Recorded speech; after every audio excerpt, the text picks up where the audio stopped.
Peppers. Peppers are not the easiest thing to grow. You have to start them as a transplant. Starting them, in the ground is not the best idea. And it's a good idea to pot them on at least once. I mean, you can put try to germinate them in something like this. It's going to be a bit easier because the germination rate is going to be a little sketchy to start them in a tray like this.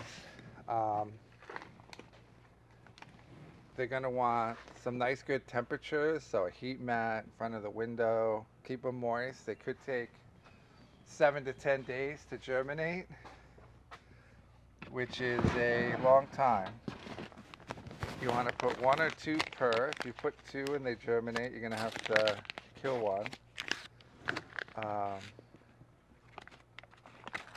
Right? They're going to look just like the seeds you from the plant. Right? And we're just going to put, 1 in each. Right? And once we get 1 in each, right, then we're just going to cover them up, water them. Right, then a few weeks later, 2, maybe 3, you'll get some germinated seedlings, and you can see my germination rate wasn't very good. So that's why you just want to plant some extra. So if you want 4 plants, maybe it's a good idea to do 12 cells, just to make sure. You can see I did some double seed. So I can actually pot on just 1 of those if you're really delicate with it. You try not to touch the leaves or the roots.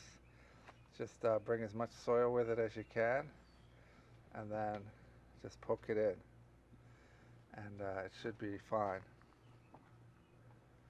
And give it a little bit to recover if you're going to do something like that. And then what you're going to do is you're going to pot it on. You can pot it on now, or you can wait another week or 2 to get the whole cell out.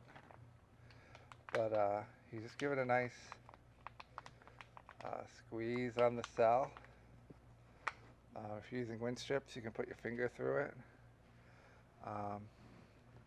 And that's it, right? The less handling you do, the better, right? So we're just going to pot all these up, and we're going to give them a few more weeks to get into a nice big plant. Right? So I'm just grabbing as much of the soil as I can. Right? Try not to touch it. Stick it right in. All right, and if you're using different types of peppers, you want to mark them. But here we have about 6 weeks later. It's a little too long in the pot. It's starting to flower. They're going to be fine, though. Just waited too long. It's a cold spring. Don't fret. They're going to be okay. If they start to yellow a little bit, just give them a little bit of fish juice, and they'll get green again. But definitely, start getting them in the ground now. But you've got to wait until frost passes because they're sensitive to frost. Peppers, they want heat. So, don't start them too early like I did. But these are ready to go out in the garden, and we're going to get them out there today so that they can start to recover. And instead of growing fruit, we want them to grow a bit more leaves and bush, right? They're being forced to grow fruit because they're stuck in the pot and running out of nutrients. But they're still good to plant out. All right, so here we have the peppers, which they've been growing for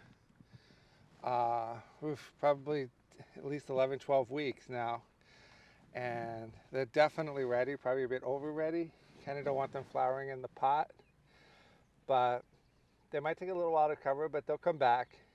But we had to wait until there's a bit of heat, and it's been a late spring, and they don't like cold. So that's why I'm putting them on the sides of the house where they're really going to like it.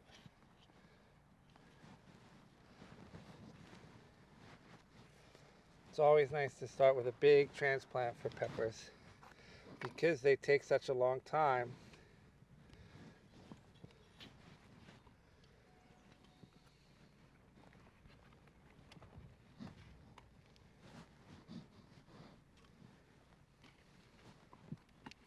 All right, so we'll be back in a couple of weeks, give them some fertilizer, see how they're doing, see if they're recovering. Peppers. Upstate New York, outside, it's hard to grow peppers. They like heat, but the summer has finally turned around. It's warming up, so the plants are getting bushier. Starting to see peppers on it, and I think they're actually going to produce pretty well. So we'll be back 3-4 weeks. We'll see it again. But they certainly have a huge improvement from the last time you saw them. The peppers.